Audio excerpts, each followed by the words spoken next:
What's going on, guys? This is Rob, and we are back with All-Star Superman, and in this video, Superman meets Superman Prime. This is a really cool moment here. So one of the things that goes on, and the way this opens up, it's one of the cool things about All-Star Superman is a lot of the issues are kind of self-contained. They tie into the greater story, but you can read them on their own, is that this picks up with Superman back at home. And the idea is that he's kind of here helping out Jonathan. It sort of takes place in the earlier days, but there are three individuals who had shown up here to the Kent farm in order to offer some measure of assistance. Now, there is obviously something more to them than initially meets the eye, but Jonathan doesn't seem to be asking a whole lot of questions, Martha seems a little oblivious, and Superman is a little suspicious. And so he starts watching these guys. And what he realizes is that the three of them have this conversation where they talk about how the Chronovore had eaten this man's entire life. But then they realize they're being watched. And so at that point, Calvin, one of the men, shows up and confronts Superman. Now, one of the cool things about this is that this is not new to All-Star Superman. In fact, what Grant Morrison is doing here is building on something called DC 1 million. Now, DC 1 million was exactly what it sounds like, right? What does the world of superheroes look like a million years into the future, or nearly a million years in the future? And so Calvin is the Superman of the year 853,500. And the reason why he's here, along with the other Supermen, is that they're part of what's called the Superman Squad, and that they're hunting the Chronovore. Now, the Chronovore is an artifact, right? An object or a being that literally consumes time, that when it attacks you, it steals years off of your life. And if it attacks you long enough, it'll take all your life. And so one of the other things that goes on is there's actually a fifth dimensional imp that's part of the Superman Squad. Now, this is not Mr. Mxyzptlk, but we actually end up finding out that at some point along the line, with Calvin being a member of the Superman dynasty, right? One of the far-flung offspring of Superman's lineage, along with this imp, that somehow somebody basically banged an imp and procreated in the fifth dimension. And that's how you get this guy. Now, there doesn't really seem to be a lot of indication that this guy, whose name is impossible to pronounce, it's just that he's as powerful as Mr. Mxyzptlk. But the fact is, right, this is how far-reaching the Superman lineage goes. It stretches to virtually every corner of existence. There's also the unknown Superman with a question mark on his face, who we'd actually seen in the last video that we did, and we didn't really know a whole lot about him. He was just kind of there. This is when you actually learn his story, because when the Chronovore shows up, initially, Superman goes to respond with everybody, but they tell him, don't, right? You cannot do this. Because the reality here is that if you get involved in this fight and he touches you, it could actually kill you. And if that happens, it creates a paradox. One of two things will happen. Either we will simply cease to be, or it could just wipe out all of creation in an attempt of the universe and the space-time continuum trying to kind of like correct itself. There's just too many unknowns and too many variables. So where Superman tries to get involved, Calvin actually stops him. And one of the things that Superman learns is that as his lineage progresses over time, they become more and more powerful with each new generation. And that's why Calvin is more powerful than Superman is. Calvin has powers of telepathy, and he tells Superman, your solar powers are in their infancy. You are not as strong, as smart, or as fast as you will be. Now, of course, this leads to Krypto jumping in and Krypto helping Superman in this bit of a fight. But then you pick up with the masked Superman, who kind of has a small conversation with Jonathan. Now, Jonathan seems to know what's going on, but there's no real indication that he does. Instead, what goes on here is he's just kind of like, he'll be okay, right? Clark, like, he'll be fine. And the guy's like, it all comes out all right in the end, right? And ultimately, Jonathan Kent falls over and dies. And the reason why is because when the Chronovore made contact with Superman, it took 3 minutes off of his life.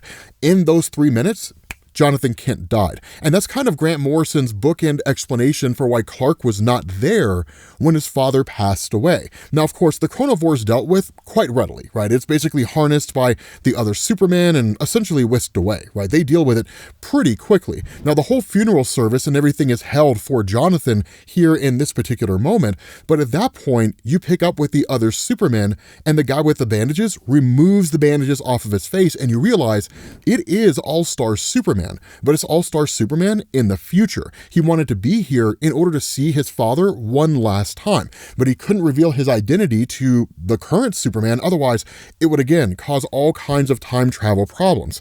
And so initially where the three go to leave, that what ends up happening is that Superman Prime appears. Now, it's not an overly lengthy engagement here, but he does show up. And in fact, Calvin tells Superman, right, the masked Superman, the unknown version of Superman, before you return to your home time, the leader of the Superman squad has something for you. And Superman Prime tells him, this was the day you joined forces with 3 generations of Supermen to chain the Chronovore, another of your legendary 12 labors I seem to recall. This is an indestructible flower from New Krypton, for him, from all of us, in remembrance of all that we are and all that we will be. Now, this is a very important moment here because remember, in the last video that we did on All-Star Superman, we learned that Superman was dying. But before he did, he would basically perform 12 legendary labors. This is one of them. Technically, it's not present-day Superman doing it. It's a future version of himself, but it still counts because he comes to the present and performs that act anyway. And so Superman Prime presenting this indestructible flower is a way to give his thanks and to honor the memory of Jonathan Kent. Because at the end of the day, say what you want to about all the great deeds that Superman has done over the course of his life, it was only ever possible because of Jonathan. Because Jonathan taught Superman what he needed to know in order to become the kind of superhero that he became. And so the honor bestowed on him is the highest honor anyone could possibly offer. And so at that point, we switch over to the next issue. And this one picks up with Superman initially taking the Star Eater and then basically getting rid of it, or at least sending it out there and releasing it into the solar system. Now, that's not overly important in the here and now. It will become incredibly important here in a little while. So it's one of those moments of Grant Morrison kind of storing a bit of a thing here. But in the middle of all this, Bizarro World shows up. Now, one of the cool things about the way Bizarro World is depicted in the Grant Morrison All-Star universe is that in addition to Bizarro World being here and the idea of there being an entire race of Bizarros, that the Bizarro archetype that you're familiar with, the one that speaks backwards and reverses their meanings and looks just like Superman, that it basically just copied Superman's form. That on Bizarro World is a whole host of beings, but they have no true physical forms. And so when they arrive on Earth, they actually start duplicating all these different people. And so to a degree, it's kind of an attack on Earth, but it's not really a nefarious attack, because that's the other parts of how Grant Morrison presents Bizarro, that he's not inherently evil. He's not an inherently bad guy. If anything, he's more a victim of circumstance and is often misunderstood because people don't fully grasp what he's saying or what his intentions are. Now, don't get me wrong, the dude can do some villainous stuff. And Bizarro certainly has in his different incarnations over the years. And so while Superman is out rescuing Lois Lane and Jimmy Olsen and all those different guys, one of the things that's revealed to Superman is that a member of the Daily Planet, Lombard, is actually immune to the Bizarros. Now, it turns out the reason why he's immune is because he's just taking, like, you know, quote unquote performance pills, which is probably Viagra or something like that, to be honest. But what this does is it offers a potential solution to basically deal with the idea that humanity can be duplicated by the Bizarros and even replaced by the Bizarros. The problem is that it would just take too long, right, to get all that stuff sorted out. And so what Jimmy Olsen and Superman come up with is like the most Silver Age answer to this question that anybody could possibly imagine. Because what they realize is that the Bizarros are the opposite of Superman and really humanity in its most pure form. It's the reason why the Bizarro world exists in what's called the Underverse, whereas All-Star Superman and the multiverse as we know it exists in the Oververse, right? Just kind of antitheses, yin and yangs to each other, that sort of thing. And so what Superman does is he makes this gigantic reflection of the yellow sun onto Bizarro world, which would effectively weaken the Bizarros and strip them of their powers, which is the reason why they only ever attack at night. Because again, Superman gets his powers from the yellow sun, they do not. In the process, he's trapped on their world. Now, the reality here is that a lot of what goes on here in the Bizarro world portion of this story is not overly significant. The only real important person here is Zibarro, which is kind of a crazy name. And one of the things we learn is that Zibarro is almost the version of Superman in a world of people who were not supposed to be like Superman, but the opposite of Superman. I know it sounds weird. It's very Grant Morrison-like. In essence, what it means is that in every 1 billion instances, or something like that, a Bizarro comes into existence that is more normal than Bizarro, and it effectively makes him an outcast. But remember, this is all part of the 12 labors of Superman. And so what this means is that Superman is actually here in order to help Zibarro find some measure of purpose and to find some measure of happiness in life. Now, Grant Morrison gives us a timetable here by basically saying that Bizarro world is moving into the Underverse. Essentially, it's going to be destroyed, more or less, or at least stuck in a kind of state of unbeing. Whatever it is, if Superman were to be trapped with it, he'd be gone forever, right? So obviously he has to escape. For Zibarro himself, his story and Superman's are not that different to each other. And in fact, they mirror and oppose the story of Superman in an almost perfect way. Because when Superman arrived on Earth and then Superman made his presence known to the world, there were a few people who were a little suspicious of him, but for the most part, humanity embraced him. When it comes to Zibarro, because he's considered an anomaly among the other Bizarros, they shun him, they ostracize him, isolate him from society. So he tries to find what little beauty he can in the world that he lives in. But it's actually quite sad. It's a really, really tragic story. And so one of the things that goes on here is that Superman realizes he has to leave and fast, or he's going to be stuck in this place forever. But the problem is that the Bizarros don't really care about doing anything other than just sort of existing and just roaming from one moment to the next. The opposite of humanity, which always has to be on the move and doing something, right? We always have to be going somewhere. We have to be achieving a thing, that sort of situation. And so what Superman does is he initially tries to communicate with the Bizarros and get their aid, even going so far as to realize that among all these Bizarros is a Bizarro version of Jor-El, Superman's own father. And it's almost kind of grotesque for him to see this twisted version of the man that he knew as his father, even if he only ever knew him from, images in the Fortress of Solitude. But then that's when Zibarro tells him it doesn't work that way. They don't really want to do anything, right? They just kind of want to sit around and exist and relish in the idea of various states of unbeing, and that's essentially it. And so Superman starts to put two and two together. And what he does is he actually starts to communicate with the Bizarros using their own language. And that's kind of what differentiated Zibarro from Superman himself. And it's the lesson that Superman is teaching. Zibarro looked at the other Bizarros that were out there and saw them as less than, saw them as inferior. Now, it was really more of a feeling that he derived from being ostracized by the Bizarros, so feeling like he didn't really belong and was inherently separate from them, but where he chose to keep himself isolated after being isolated by them instead of trying to extend that olive branch and become a part of their group. Superman embraces them and actually tries to join their community, if in no other way than speaking their language. And so that's why he says, "Me have nothing to say and nothing you'd want to see. Go away." Now, again, the nature of Bizarros is everything is the opposite, right? So I have something you want to hear. Come and listen to me, which when you think about the way he's talking now, and compare it to the way that he was originally communicating with them, for the Bizarros, when Superman initially asked for their help, it was basically him coming along and saying, "Hey guys, I don't need you for anything. You guys can all leave." Well, of course they would walk away. You told them to, right? So it's funny once you actually think about how they communicate and how they talk. And so with him speaking in reverse, right? "Me am offer Bizarro's chance to be lazy, good for nothing slobs. Look over there. Me am no offer Bizarro civilization a chance to make monument to last all time. Chance to no make most useful, boring fireworks ever for unglory of Bizarros and no celebrate all night." So again, it's one of these things where he just kind of communicates. Now, we're not going to speak in the Bizarro language the whole time. It would drive you crazy and it would take me forever to record it. So the long and short of this is that with the help of the Bizarros, Superman is basically able to build a device that allows him to fire back to Earth, essentially in a rocket ship. right? Almost kind of mirroring his original origin story.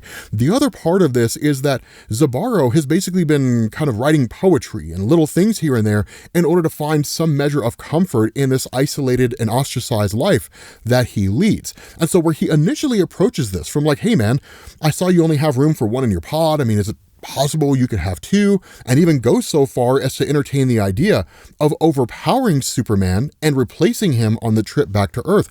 Zibarro kind of ponders this a little more, and the concern he has is, what would happen if I went back to your Earth and I was just as lonely there as I am here? And so ultimately he chooses to stay and to send Superman back home. Now, some of the things this also introduced, and I feel like it would be kind of crappy to skip over it, is the idea of Bizarro Green Lantern and Bizarro Flash. Bizarro Flash is particularly interesting because, as you guys know, Flash is incredibly fast. Bizarro Flash is so slow that the words he speaks will reach you before he does. That's how slow he is.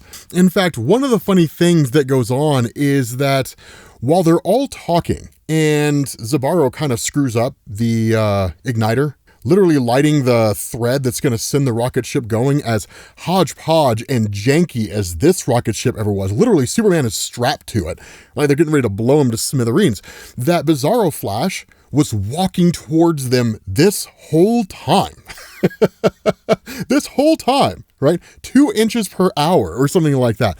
And so that turns out to be the secret weapon, because Bizarro Flash actually has a match that can be used to lit this where Zibarro had screwed it up. So they light it, they send Superman flying out of the Bizarro world where he takes some of the poetry of Zibarro with him. And then of course, Bizarro world just kind of descends into the state of non-being, and it's effectively gone forever. And so what this does is this picks up with Superman arriving back on Earth 2 months after he had initially disappeared. And what he starts to realize is that around the city of Metropolis and even other places around the world, that they're kind of being converted into something similar to Krypton. And so the question is like, what in the world's going on, right? Initially, everybody believed that Superman was dead, but of course, with him being back and reading through these papers, he realizes there's a couple of Kryptonians here on the planet that weren't there before. And so one of the things you realize about these two is that they are very cavalier when it comes to the sacred nature of human life, which is to say, they don't really care that much, right? They're very reckless with it. Not only that, when Superman encounters them, he realizes it's Bar-El and Lilo. And what he says is like, he's heard of them, right? The first astronauts from the planet Krypton who drifted lost in space for decades. And he greets them and he tells them, right? Like, I'm from Krypton too. Like, I can't believe that I'm meeting living history. But instead of encountering a friendly hand, Superman encounters arrogance, hubris, where they look down on him. The reason being because from their perspective, with Krypton being destroyed, this planet was a chance for Superman to bring Krypton back, to restore Krypton to all of its order. Technologically and almost even spiritually or socially, Krypton was light years ahead of humanity. And so as far as these two are concerned, Superman has allowed himself to be drugged down to the same level as a primitive race on some backwater world. Now, of course, from Superman's perspective, that's not true at all, that he's here to help lead humanity into a better future, and he understands the value of what humanity has to offer. But as he starts to follow these two around and converse with them, what he realizes is they've totally remodeled the Fortress of Solitude. They just walked in and made the whole place their own. They start chastising Superman because he hasn't been able to restore the trapped Kryptonians within the bottled city of Kandor. Most of you guys know that that was a Kryptonian city shrunk down by Brainiac before Krypton was destroyed. That when it comes to these elements of Superman's life, that he would champion as being great causes, attempting to bring the people of Kandor back, working alongside humanity to try to improve them and to make them better, that these two view Superman as a weakling and a failure, right? Somebody who's only ever really a half measure. And so a fight breaks out between Superman and these two. They throw him into the moon and crack the thing in half, and then just send him crashing back down to Earth. And so one of the things that Superman does is like, dude, you broke the moon. And so they literally just take bridges from around the world and use them as staples, just like stapling the moon back together, and just this hackneyed, barely intelligible job, right? Just sheer laziness and total lack of concern. But in the middle of all of this, suddenly their powers start shutting down. They start losing the ability to fly. They lose their ability to see. All kinds of things are kicking in. And so Superman shows up in the nick of time. He grabs them and whisks them back to the Fortress of Solitude. And what it reveals to them is that their physical bodies are basically dying, and that if they stay in this current form, they will permanently die. But he does have an option for them. And he says, there's one way to save you, but this has to be your choice. The ray will dematerialize your bodies into the phantom zone, and you'll be stuck there forever. You will never be able to escape. And the response of the two is, then we will go together. Right? If this is the only fate that awaits us, we will go together and we will live forever. And when that happens, they're immediately transported. And from the perspective of Superman, it's not necessarily the worst thing, because these two are incredibly powerful and they will provide order to what is the chaotic nature of the Phantom Zone. And so picking up with the next issue here, which by the way, we're on issue number 10, at this point, you pick up with Superman conducting his last will and testament. Now, this story is particularly interesting because it really kind of fast tracks through a whole bunch of different events and sort of allows Grant Morrison to just rush through the other 12 labors that Superman was supposed to achieve. And that's what he says, right? He's like, I'm still succumbing to this, solar radiation overload. And so he sees it as his way to go through and to finish what he can where he can. And so one of the things that he had done is he created what is called Earth Q. Now, Earth Q was an experiment by Superman to create a universe, essentially, where there were no superheroes.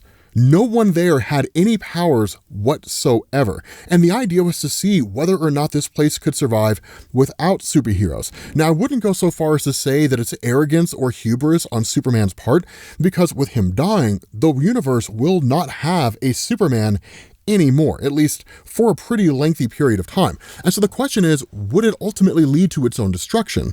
Or would humanity end up creating someone akin to Superman, whether it's an artificial being or someone that's just kind of has their human genome modified? But whatever the case happens to be, it is answering the question, can the universe go on without him? And the reality is that it can, right? That beings started creating gods in their own way. They started creating their own kind of societies, their own structures.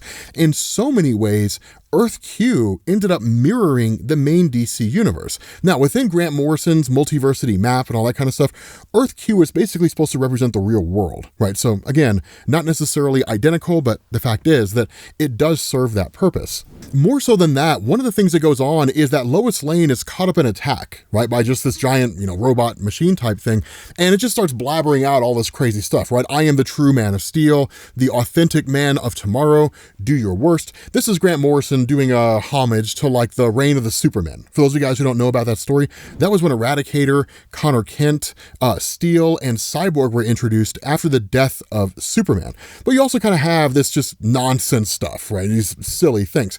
It doesn't really matter. The reason why this is important is because Lois actually allowed herself to be caught in the path of Mechanoman's warpath, because what she realized is Superman's been avoiding her, right? Remember, one of the things that he has not told her is that he's dying. He never mentioned that to her. He gave her his powers for 24 hours. He's been erratic in his behavior. It seems like he's very, very preoccupied.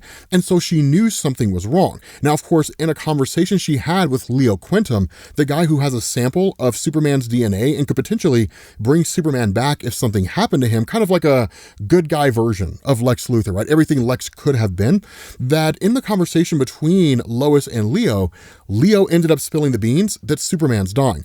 And Lois has wanted to talk to him about it, right? She's wanted to have this conversation. But at the end of the day, he was like, that's never going to happen, right? Lois says, like, you can't die. I know you'll find a way out of this. Promise me you'll find a way. And Superman just says, our biology is completely incompatible. We could never have children, never have more than this.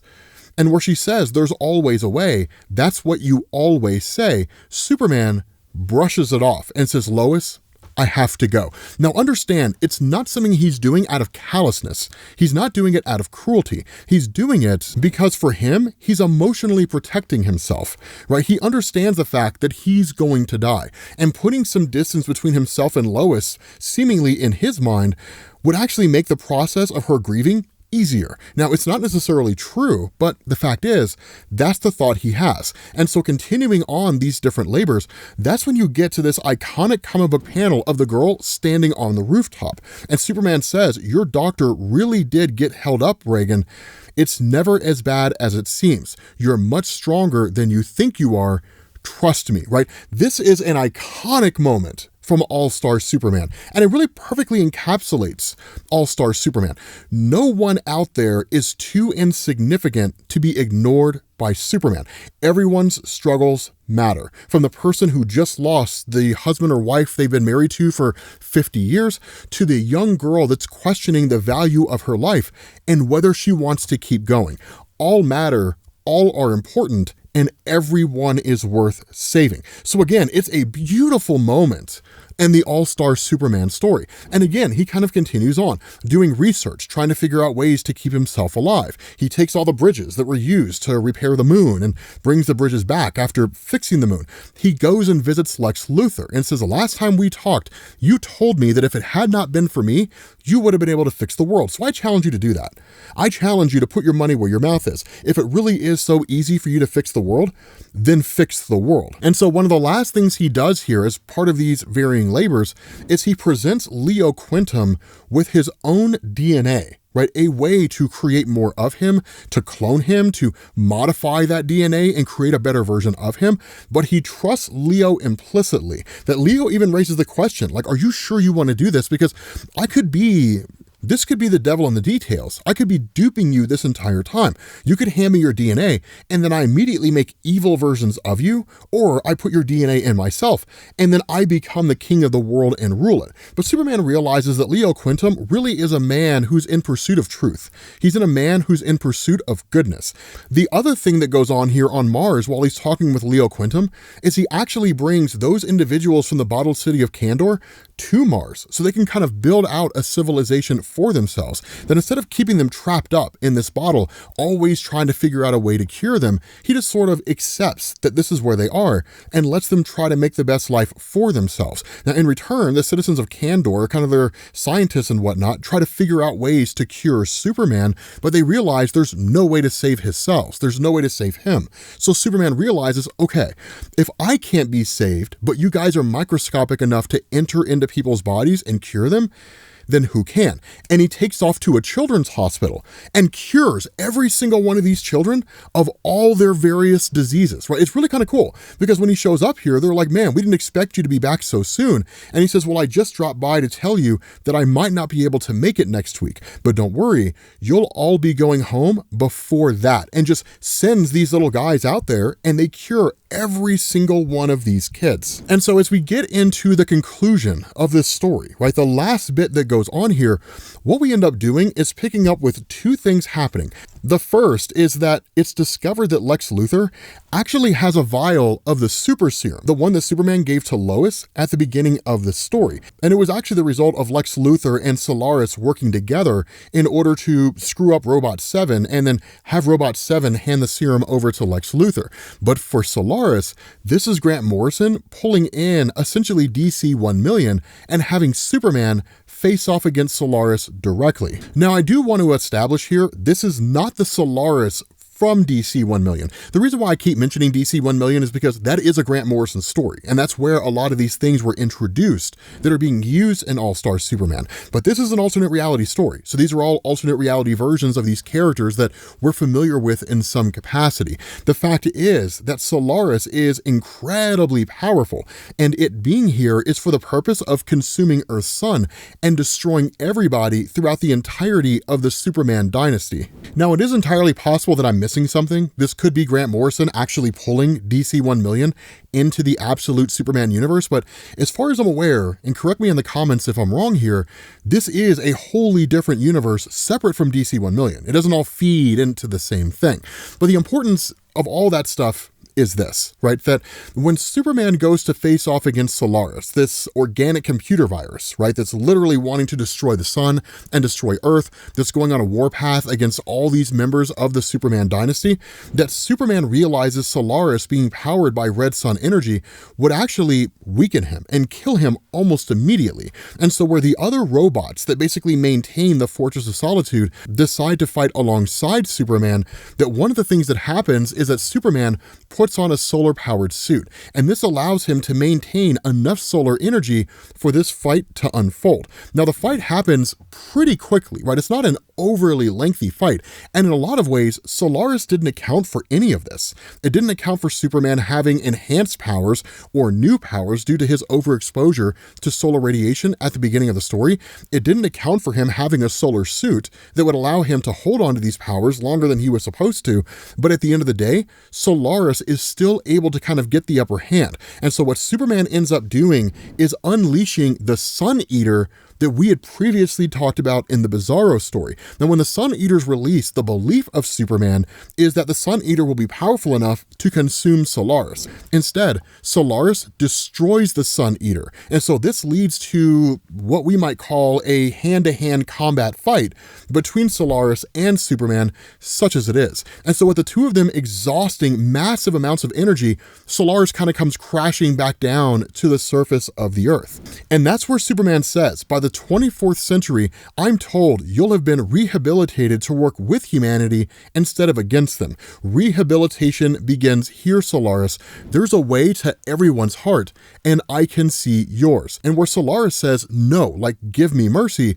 the response of Superman, you'll live. Now, this is the other reason why I say this is seemingly separate from DC 1 million, because in DC 1 million, Solaris was defeated by a combination of the Superman squad as it was presented there, the Justice League of 1 million, and that was kind of the end of that, right? He was defeated in DC 1 million number 4. But at the end of the day, Superman, in the middle of all of this, vanishes. At the same time, Clark Kent appears in the Daily Planet. He kind of finishes the little bit of the story that he was supposed to write, then he passes out. And so where he's dead because nobody can sense a heartbeat, you pick up with Lex Luthor showing up at the Daily Planet, now infused with the Superman serum, intending to attack everybody who's there. And that's when you switch over with Superman and his father, Jor-El. Now, from Superman's perspective, he's just kind of always been here, right? It's almost like the ribbon from Star Trek Generations. For those of you guys who saw that story, it's almost a kind of afterlife to a degree. And that's where Jor-El brings Superman on this flight and says, there's something you need to understand.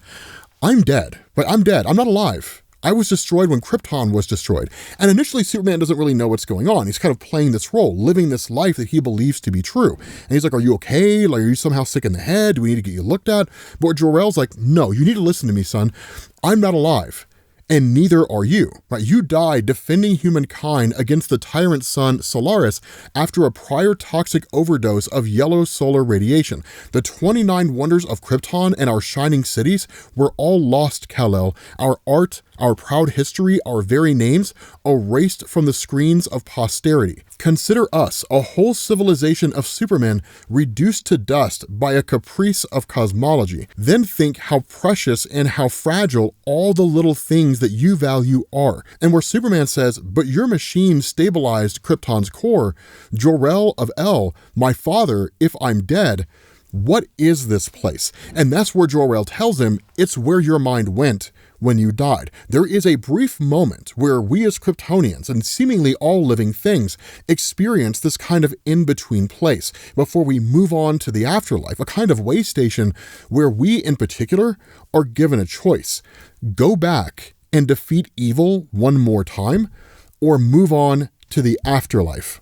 And so this is a very important moment here, because you guys will recognize this quote immediately. As the two of them are talking, Jor-El tells him, he says, your work is done. You have shown them the face of the man of tomorrow.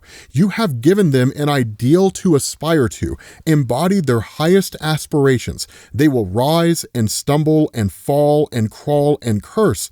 And finally, they will join you in the sun, Kal-El. You guys know that from the Man of Steel, right? The statement of Jor-El in the movie from Russell Crowe when he was talking to Clark. So again, this is one of the reasons why All-Star Superman is so important. Everyone draws on this story in some capacity. And so again, with Superman being given this final moment here, right, this final experience, that what this does is it leads to Superman waking up and choosing to come back and face evil one last time. In this instance, it's Lex Luthor. Now, by and large, the fight between the two of them is not really significant. Superman fires a gravity gun and hits Lex Luthor with it, but that's about the extent of the battle. That's really about as far as you get. The reason why is because Superman realized beating Lex Luthor is not about using brawn, it's about using his brain. And so one of the things that goes on is not only does everybody learn that Clark Kent is actually Superman, although apparently Jimmy Olsen suspected it the entire time, but that Lex Luthor being hit with this gravity gun and using the Superman serum, which only lasts for 24 hours, the effects of gravity speed up time around Lex Luthor. So it cuts short his ability to use these powers for a full 24 hours. But before the loss of those powers hit, Lex Luthor has this extreme reaction and premonition. It's pretty phenomenal here, because what happens after this bit of a conflict, right? Fighting through sewer systems and all that kind of stuff, right? Not overly grandiose, just kind of punching back and forth, is that Lex freezes up in front of his niece, who's kind of there to help him achieve his goal and cheer him on and that sort of thing. And he says it's thought controlled. You know, he says, sorry, these new senses, I can actually see the machinery and wire connecting and separating everything since it all began. This is how he sees all the time, every day, like it's all just us in here together and we're all we've got. And initially, his niece doesn't know how to react. And so Superman comments and he says, Lex is just trying to articulate how gravity warps time and how I force his metabolism to accelerate to compensate. He's saying he's trying to tell you his 24-hour power set just ran out. But the reason why this all reduces Lex Luthor to tears is because Lex Luthor really does see the world and all the universe the way Superman does, that everyone is connected, everyone is part of a greater system. Lex Luthor doesn't really think about that, he doesn't really consider that, instead he only focuses on his own individual wants and desires. But everybody being connected and part of a greater whole means that everybody has an impact on everyone else. We're not as separate and isolated as people would like to believe. And so Lex realizes he's been lying to himself this whole time. And one of the things he says is, I saw how to save the world. I could have made everyone see. I could have saved the world if it wasn't for you. And Superman punches him out and he says, you could have saved the world years ago if it mattered to you, Luthor. And so in that moment, he meets with Lois. Lois, of course, knowing that he's dying, all these unsaid things are said in a single kiss, in this single passionate kiss that she shares with Superman as he says, I have to go to the sun. Solaris damaged it. The sun is going to destroy the earth. I'm the only one who can save us, but that requires me to stay there and to keep the sun running. And so literally he kisses her goodbye as his body starts to break down. And he says, I love you, Lois Lane, until the end of time, and takes off, right? He's just gone and immediately takes off to the sun. And that's the last time you see him, right? There is a bit of a funeral that goes on for him, and Lois goes as far as to say that Superman's not gone forever. He's always going to come back. But the last you see of him is in the sun, working these gigantic pieces of machinery. And like, that's it. That's really all that happens to him at the end of the story. The last tidbit you get here is Leo Quintum, who kind of looks at everything that's going on and essentially is using the DNA to create another Superman. Now, we don't really know exactly where it goes because Grant Morrison never wrote a follow-up to this, but the fact is, this is All-Star Superman, the perfect story for the death and return of Superman within the DC landscape, minus the return. But yeah, hopefully you guys enjoyed this video. If you did, drop a like. Let me know down in the comments what you think, and I will catch you all later. Peace.